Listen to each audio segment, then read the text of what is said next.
2018, we applied.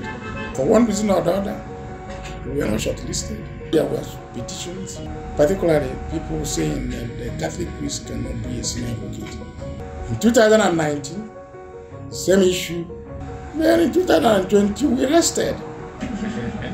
In 2021, we applied again. Since they required the 4 Supreme Court cases, we with humility gave them 11. Wow.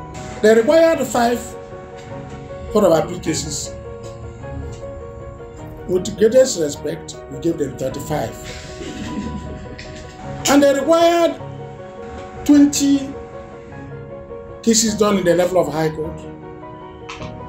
We were humble that we were able to give them 56. My name is Reverend Father Dr Edwin S.C. Obiorah, Senior Advocate of Nigeria. This is the first time a Catholic priest is elevated to the coveted rank of Senior Advocate in the entire world. And I'm humbled. It is only a way of saying, go on into the field and continue to do good work for the poor. I grew up as a local young man. I went to St. Simon Primary School before the Nigerian Biafran War. The war caught us in the middle. That primary school, St. Simon, was at Ubo, now in Obiorah local government. So many young people were suffering from Kwashiokor, that's what it was known that time, and I was among them. I was taken to a rehabilitation center at Okozu, and we were being treated. And on the 5th day, which defined my life, my father was late to bring me the normal lunch he brings every day. Every other child has his parents bring him lunch. Because he was late, I was not pleased with him. So immediately I saw him coming from afar. In order to make him feel a little bit rattled and to search for me, I ran out of my bed into the kitchen. At the kitchen, I didn't know that the old man saw me. You know, as little children, you think you are wise, but the great men know. So he came to my bed, dropped my food beside my bed, and came to the kitchen and was talking to me in a very lovely, fatherly manner to persuade me to come back with him to the bed to eat my food. At that very instant, a heavy bomber rained bombs, heavy bombs, into the building. And one of them landed directly on my bed, scattered it, and used the debris and the ions of the bed to kill as many children I cannot count. Destroyed so many lives. In fact, it was estimated that about 150 children were killed in that one single incident. But the angel of God saved me by that very single act that I was in the kitchen, and saved my father. Other children and their parents were destroyed and killed. Then there was a need to take Nigerian children to Gabon. I was among the ones picked. So I was taken to Libreville, Gabon. It was there that I met an angelic bishop. We call him L'évêque Il Peverello, the Bishop of Mouila in Gabon. He adopted me as his son and took me to Paris, his home country. Then in Paris, I was lucky to be the only black boy to be serving Mass at the Notre Dame Cathedral. Then it was from there that I got my vocation to the priesthood, inspired by this bishop. After the war, I came back to Nigeria, entered the seminary, St. Paul Seminary, Obiorah. Some members of my family wanted me to go and read law, but because of my desire to be a Catholic priest, I declined. I was posted to Cathedral at Onitsha, where I served as a bursar to the Archbishop of Onitsha, now Cardinal Arinze. And I was also the formative teacher for the Brothers of St. Stephen. At that time, there were just few of them. And I studied 9 subjects, and I was teaching 9 subjects. You can imagine. Then from there, I was selected to be among those to go to Bigger Memorial Seminary, Ekodepene. After my 4 years of study, I took the exam.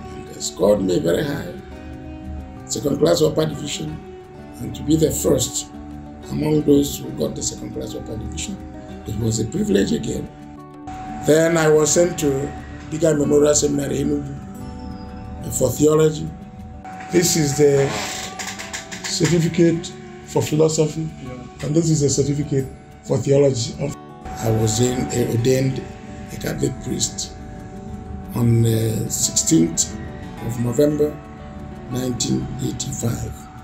From there, I was then posted to St. Mary's Catholic Church, Ufumu, to become the assistant parish priest to a very renowned priest, B.K. Mazuchie, Monsignor. I assisted him. Then, when Monsignor was transferred to Catholic Institute of West Africa to be the pioneer registrar of the institute, the Bishop Albert Obiorah, made me the parish priest of the parish. From there was a need to send a priest to study law. I was lucky that the bishop selected me. So I also enrolled into the postgraduate diploma in education, PGDE, at the Anambra State University of Technology, which is now was eventually transferred to Oka and is now known as Nanda Azikiwe University. 1989, I was given the certificate to PGDE in education. Then in 1990, I was lucky again that gave me 2nd class upper division, LLB. We graduated at law school in 1991. Again, I was lucky again to be awarded 2nd class upper division with at least 3 prizes. But then I was admitted to study Masters in Law, LLM, at Unilag, University of Lagos. I was lucky again.